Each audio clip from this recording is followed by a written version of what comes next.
Tesis sobre la posición del Partido Socialdemócrata Suizo ante la guerra. Parte práctica. 1. Rechazo total de la consigna de la defensa del país, tanto desde el punto de vista militar como político, y denuncia implacable de las mentiras de la burguesía encubiertas por esa consigna. 2. Rechazo incondicional de todos los créditos y exigencias de guerra, tanto en tiempos de paz como en tiempos de guerra, y además fundamentarlo en una argumentación de principios, imponérselo así a los representantes del partido en el Parlamento y en todas las demás instituciones estatales. 3. Lucha contra todas las instituciones de guerra, en toda su propaganda y agitación, y sobre todo en el primer plano de su actividad práctica. El partido debe rechazar todos los compromisos de guerra contraídos por el Estado burgués de clase. 4. Paso sistemático del partido en toda la línea a la lucha revolucionaria y a la táctica revolucionaria, en lugar de limitarse al reformismo en la labor práctica. 5. Tomar como modelo y seguir el ejemplo de la única actividad internacionalista verdaderamente enfilada contra la guerra y contra todas las guerras, la actividad y la labor de Karl Liebknecht y el grupo Espartaco en Alemania. 6. Combatir por medio de la propaganda, la agitación y la organización a los socialpatriotas, es decir, los defensores de la patria, y a los reformistas, es decir, los que se oponen a la aplicación inmediata de formas revolucionarias de lucha en el Partido Socialista Suizo. 7.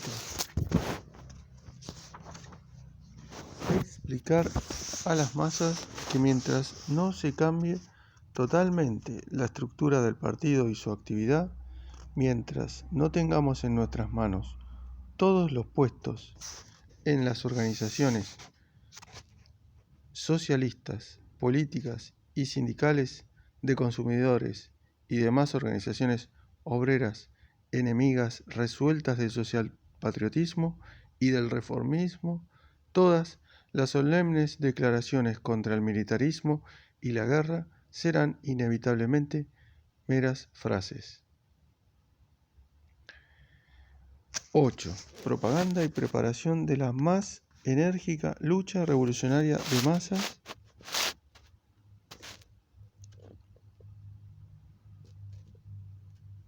demostraciones, huelgas y otras acciones de acuerdo con el crecimiento de la lucha revolucionaria general tendiente a la revolución proletaria como único medio para librarse de las guerras.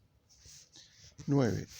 Explicar a las masas que, en caso de necesidad, deben crear por sí mismas y desde abajo organizaciones especiales para esa lucha, adaptadas a las difíciles condiciones de los tiempos de guerra. 10.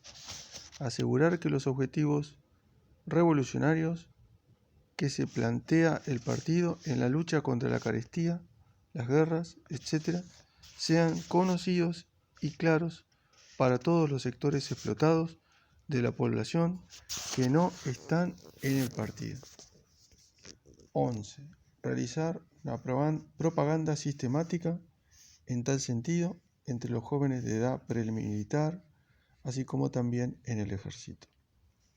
Escrito en alemán a fines de noviembre, comienzos de diciembre de 1916. Publicado por primera vez en 1931 en Leninsky Sbornik 17. Se publica de acuerdo con el manuscrito. Comentarios para el artículo sobre maximalismo. Página 6, párrafo segundo.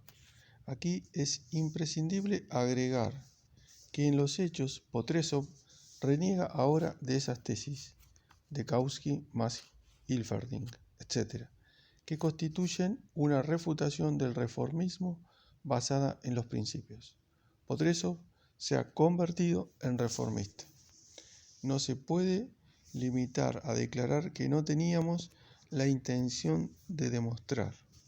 Hay que formularlo como algo probado y hacer a Potresov el siguiente desafío: en los hechos, pero cobardemente y sin decir una palabra, usted y sobre todo Maslow y compañía de Dielo se pasaron en pleno de esta posición al reformismo. Página 7. Final de capítulo 1. ¿Acciones de masas? Hay que decirlo de otro modo y sin esas palabras cuyo defecto, seudónimo de revolución, se debe en gran medida a la censura alemana y confunde el concepto de revolución. Todavía tenemos que ajustar al respecto las cuentas con Panekoek, más Radek, más compañía. Un ejemplo: en Suiza no hay censura alemana y también aquí la expresión acciones de masas crea ya malentendidos útiles para los reformistas. Pero esto no es lo principal. Lo principal es su idea errónea de raíz, es que sus reivindicaciones, las mínimas del programa, en su conjunto dan como resultado la transición a un régimen social basado en principios diferentes. Página 7, capítulo 2 y otros. Lo mismo en la página 9. Esto es absolutamente erróneo. Ni esas reivindicaciones mínimas del programa, sus reivindicaciones, ni el conjunto de las reivindicaciones mínimas del programa dan nunca la transición a un régimen social basado en principios diferentes. Pensar así es renegar de los principios y pasarse al reformismo, abandonando el punto de vista de la revolución socialista. El programa mínimo es un programa que por sus principios es compatible con el capitalismo y no sale de su marco. ¿Acaso quiso decir usted que en una sociedad objetivamente madura para el socialismo, la realización de todas las exigencias del programa mínimo habrían dado el socialismo? Pero tampoco es así. Solo puede decirse que, en la práctica, lo más probable es que toda lucha seria por las principales reivindicaciones del programa mínimo puede encender la lucha por el socialismo, y que nosotros, en todos los casos, tendemos a ello. Pero, además, no debe olvidarse algo que olvidan Panekoek más Radek, o sea, que el imperialismo es la explotación de cientos de millones de seres de las naciones dependientes por un puñado de naciones ricas. De aquí la posibilidad de la máxima democracia dentro de la nación rica y a la vez que mantenga su dominación sobre las naciones dependientes. Así sucedió en la antigua Grecia sobre la base de la esclavitud. Así ocurre ahora con Nueva Zelanda e Inglaterra. Un detalle: la página 8 está mal. Debe decirse de otro modo. Por ejemplo, solo con reformas no obtendrás el pan en la época del imperialismo y la carestía. Página 8. Defenderse contra la acusación de Potresov. No se trata de ofenderse, sino de atacar. Usted se limita a las reformas, como los liberales de Rusia en 1904. Página 10. En 1905, los liberales se limitaban a las reformas. Nosotros exigíamos, predicábamos, preparábamos, etc., la revolución. Aquí no se trata de lo concreto, sino de un principio fundamental, la esencia de toda revolución. el derrocamiento de la vieja clase, la conquista de todo el poder por una nueva clase. Página 10. Al final, se trata de la reforma proletaria. Es excesivamente imprudente y torpe, aunque lo que usted quiere decir es revolución, como en 1904 en Rusia no reforma sino la reforma o algo por el estilo. Página 11. Errónea de cabo a rabo.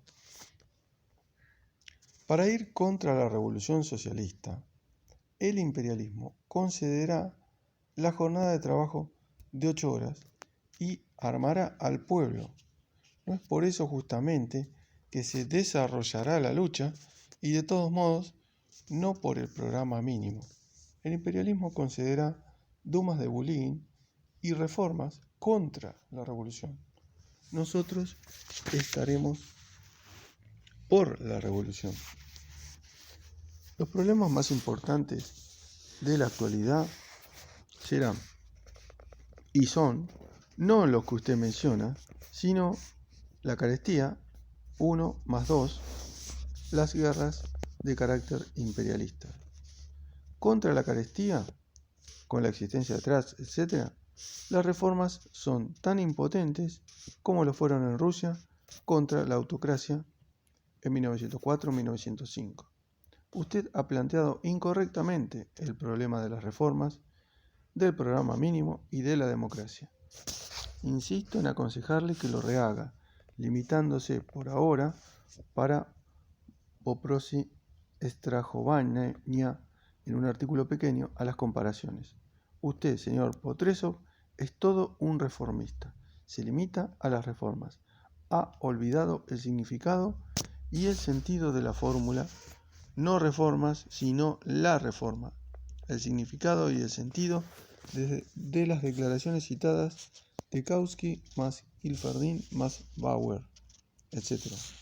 Dielo, órgano del reformismo del Partido Obrero Burgués con una formación ideológica acabada. Antes de la revolución, los 3 pilares fueron una ampliación de la lucha por las reformas. También así se planteó el problema en el manifiesto de la izquierda de Zimmerwald. Convertir cada lucha por una reforma en lucha por la revolución. Según mi opinión, la autodeterminación de las naciones no puede ser considerada como lo más importante en general. Con eso usted va 10 veces más lejos en cuanto hemos dicho hasta ahora. De proceder así, me obligaría a unirme contra usted con horror con Bujarin. ¿No sería mejor postergar por el momento este problema, rehacer el artículo de la A a la Z y preparar algo así como unas tesis con respecto al programa mínimo, etcétera, para enviarlas al buró, etcétera? Las frases sobre maximalismo no son más que ataques de un reformista a los revolucionarios. Para la censura, enemigos de principios del reformismo. En general, encarar un problema como este, ateniéndose a la censura, es una cosa particularmente difícil y una cosa delicada, muy delicada. Editor, el original en alemán. Escrito después del 7-20 de diciembre de 1916, se publica de acuerdo con el manuscrito.